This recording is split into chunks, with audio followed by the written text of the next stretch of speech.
Hello, কোথায় তুমি? ঘুমাই। ওঠো, কেন? দেখা করবো, বের হও। বাসা ওভেন কেন পাঠিয়েছ? কারণ তোমার বাসায় ওভেন ছিল না। আমার বাসায় অনেক কিছুই থাকে না, যেটা তোমার বাসায় থাকে, তোমার ফ্রেন্ডদের বাসায় থাকে, তোমার পরিচিত মানুষদের বাসায় থাকে। জোর করে দায়িত্ব নিবা জাস্ট একটা ওভেনই তো। না? বিষয়টা একটা ওভেনের না। তুমি কিছুদিন আগে বাসায় গেলা, সবকিছু দেখে টেখে 2 দিন পর একটা আলমারি পাঠিয়ে দিচ্ছি। এরকম করতেছো কেন? আমি ভালোবেসে একটু একটু জিনিসপত্র দিচ্ছি। তুমি যখন আমার পেছনে টাকা খরচ করো, আমার এটা পছন্দ না। হয়েছে, অনেক হয়েছে, চুপ করো। চল কোথায় যাবা? আমরা কিছু খাই, ক্ষুধা লাগছে তো, আমার কিছু খাই নেই। তুমি তাহলে যাও, খেয়ে নাও, আমি অফিসে। আচ্ছা ঠিক আছে, চল। এই মামা দাঁড়ান। আমি তো কাজের সাইডে যাচ্ছি, তুমি রিক্সা উঠলা? আমি সামনে নেমে যাব। মামা সামনে পায়ে রাখেন।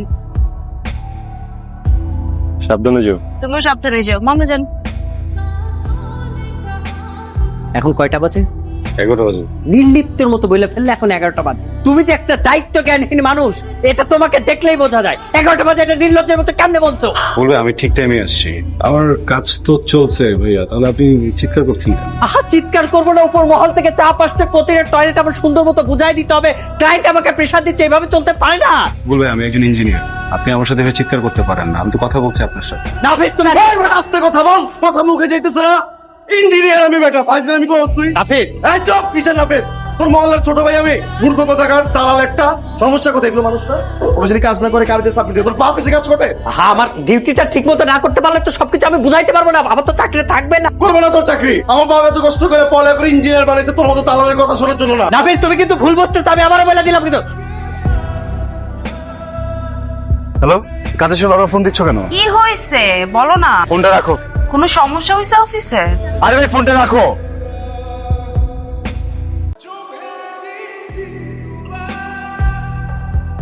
একটু বাজে বিহেভ করে ফেলছি না? আমি খুবই সরি। আসলে ওই প্রজেক্ট ম্যানেজারের সাথে অফিসে খুবই বাজে রকম একটা সিন ক্রিয়েট হয়েছে। আমি চাকরি ছেড়ে দিয়েছি, বুঝছো? বের হচ্ছিলাম, এমন সময় তোমার ফোন আসছে, আমি তার রাগটাই তোমার উপরে। আমি খুবই সরি শাহিন।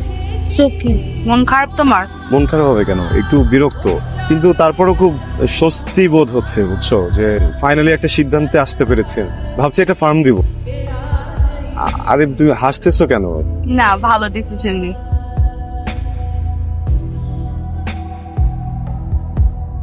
স্বামীর ব্যাপার বলছি, আমি কিছু নেবো না। এটা জামা কাপড়ই তো, এরকম করতেছো কেন? এখন তো খুব মেজাজ খারাপ হবে।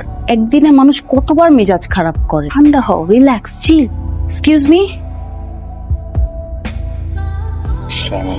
এতগুলো টাকা শপিং করার কি দরকার ছিল? তোমার আমাকে দেওয়ার ইচ্ছেই তো। কখনো যদি খুব প্রবলেম হতো আমি তো তখন চাইতাম। তুই এরকম করো না প্লিজ, কিচকিচ করা বন্ধ করা হোক। Come on. হ্যালো? শামিল, আমার ফোনে কিছু টাকা আসছে। না তো, কিসের টাকা? এই পৃথিবীতে এমন কেউ নেই যার কাছে আমি 50,000 টাকা পাই, আর এমন কেউ নাই যে আমাকে আসলে 50,000 টাকাও দিবে, একমাত্র তুমি ছাড়া। পাঠাইনি। আমাকে সত্যি সত্যি একটু বলবা টাকাটা তুমি পাঠিয়েছো কিনা? শুধু শুধু মেজাজটা খারাপ হবে এবং এটা সিক্রেট হবে। তোমার না টাকা লাগবে, ওই জন্য আর কি দিয়ে রাখলাম। আমি কখন বলছি তোমাকে আমার টাকা লাগবে? আচ্ছা বাবা, রাখো না টাকাটা, এরকম করতেছো কেন? ভাবলাম দিয়ে রাখি। শামিল, আমি ফোনটা রাখতেছি। হ্যাঁ, আমাকে ফোন দিও না এখন। মানুষ 5 টাকার জন্য মরতেছে রাস্তাঘাটে, ওর জন্য 50,000 টাকা আমাকে পাঠায় দেয়। দেখো ফাইজ জায়গাটা নিউজটা করছে তুমি। তোর খবরটাও মোবাইল দিয়ে দাও। তুমি না আসলে সেন্টিমেন্টগুলো বোঝো না। কি কথা বললো? কি বলবো? মেজাজটা খারাপ হয়েছে, ইচ্ছা করতেছে না কথা বলতে। সবসময় তো সিরিয়াস কেন হইতো? শামিল, তুমি বুঝবা না। তুমি ভালোবেসে আমার জন্য যেগুলো করতে চাও, এগুলো না আমার জন্য প্রেশার হয়ে যাচ্ছে, বুঝছো? আমার অনেক ভয় লাগে। বিয়ে করবো। করবো, তারপরে আমি তো আমাকে সবাই ঠকাচ্ছে, যাকে বিশ্বাস করছে। তোকে তো আমি কিছু লুকাই নাই। তোমাকে হারানোর ভয় আমার সারাটাক্ষণ মনে হয় আমি তোকে এই বুঝি হারাই ফেললাম। বিয়ে করবো, ভয়ের কিছু নাই। চলো।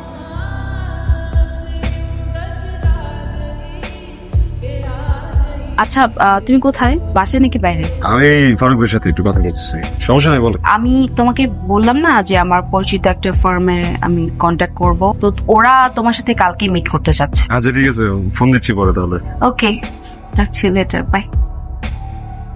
আমি তোমার চিন্তার সাথে একমত। তুমি কেন চাকরি করবে? তোমার ইনোভেটিভ চিন্তায় যদি কাজে না লাগে তাহলে চাকরি তো তোমার জন্য না। এটা আমি অ্যাপ্রিসিয়েট করি। ধন্যবাদ। এটা কি? এটা তোমার প্রাইভেট ফার্মের জন্য আমার একটা ফিনান্স। শারমিন যখন প্রথম আমাকে বললো তখনই আমি ভেবেছি তুমি নিজে যখন কিছু শুরু করবে তোমাকে আমি সাপোর্ট করব। আমি শুধু রিকোয়েস্ট করব টাকাটা যেন নষ্ট না হয়। একজন মানুষ যার সাথে আমার কখনো দেখা হয়নি, আমাকে চেনে না, প্রথম মিটিং 1 কোটি টাকার একটা চেক দিয়ে দিল। ব্যাপারটা কি স্বাভাবিক শারমিন? তুমি এত অস্থির হইতেছো কেন? না, এইভাবে হয় না শারমিন। আমাকে বোকা বানায়ও না, উনি তোমার পরিচিত, তাই না? এগুলো বাদ দাও না। কেন বাদ দেবো আমি তো বুঝতে পারছি এখানে কোনো কিছু একটা লুকাচ্ছ তুমি আমার কাছে। কথার উত্তর দাও। আমার চাচু। তুমি না আরেকবার প্রুফ করে দিলা তোমার চোখে আমি একজন অযোগ্য মানুষ। না না, কথা বলো না একদম। আমি গরিব, তোমাদের মতো এত টাকা পয়সা আমার কাছে নাই, আমার বাপের কাছে নাই। আমার জীবনে প্রত্যেকটা মুহূর্তে, প্রত্যেকটা সেকেন্ডে তুমি আমাকে এটা বুঝাও যে আমাকে দিয়ে কিছু হবে না। সরি আমি নো, আমি শুনতে চাই না। চাচার টাকা আছে, 1 কোটি টাকার গরম দেখো আমার না। শারমিন, আজকের পর থেকে তুমি আর কোনোদিন আমার সাথে কথা বলবা না।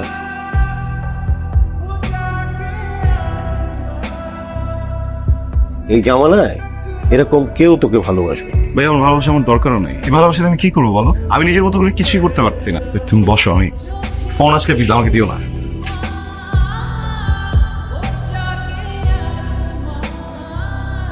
আমিও তার ব্যাপারে খুবই সিরিয়াস, কিন্তু দেখো এত নিবেদিত প্রেমিকা না আমি হজম করতে পারবো না। ভাইয়া আমরা না একটু বসি, আমি থাকবো, লামিয়া থাকবে, কথা দিচ্ছি সামনে কোনো পাগলামি করবে না। কিন্তু আপনাদের না দুজনের সামনাসামনি বসে কথা বলাটা খুব জরুরি। শারমিন খুব ভেঙে বসে। তুমি যাও, গিয়ে ওর সাথে কথা বলো, আমি আসবো। থ্যাংকস। বসো বসো। ঠিক আছে ভাইয়া, তাহলে কথা বলে যাও। এই লামিয়া রাজি, কোথায় যেতে হবে না, বসো। তোমাদের ফ্রেন্ড নিশ্চয়ই তোমাদের সাথে সব কথা বলছে। আমি আমার জায়গাটা একটু ক্লিয়ার করতে চাই। দেখো, সম্পর্কটা তো মেলা দিনের, এটা নিয়ে নতুন করে বলার মতো আর কিছু নাই। আমি আসলে সম্পর্কটাই আর রাখতে চাচ্ছি না। ওঠার ডিসিশন তুমি নিতে পারো না। ওটার ডিসিশন নিচ্ছি না। তুমি সম্পর্কটাকে এই পর্যায়ে নিয়ে আসছো। আমি যা যা করছি, যা যা করি রিলেশনশিপে, সব আমাদের ফিউচারের কথা চিন্তা করে করছি। নাপি, তোমার ভাব নেই, আমার নেই। শারমিন, আমার জীবনের সব থেকে সুন্দর মুহূর্তগুলো তুমি আমাকে দিয়েছো। বিশ্বাস করো, আমি তোমাকে অনেক ভালোবাসি শারমিন, কিন্তু আমি নিজেকে হারাতে চাই না। তুমি আমার সাথে যোগাযোগ করো না শারমিন। ভালো থেকো।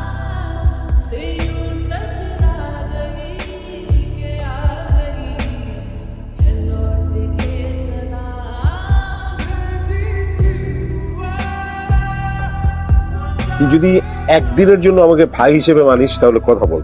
ধর ফোনটা ধর। হ্যালো নাপি, তুমি কি শুনতে পাচ্ছ? শারমিন, তুমি কোথায়? ওকে। নাফিস, কি হয়েছে? শারমিন, আমার বুকটা অনেক ভারী হয়ে গেছে, আমি ভার নিতে পারতেছি না। তোমাকে একা ভার নিতে কে বলছে? আমি আছি না। তুমি আমাকে কখনো ছেড়ো না। কখনো না। I love you. I love you too. I love you more. It's okay.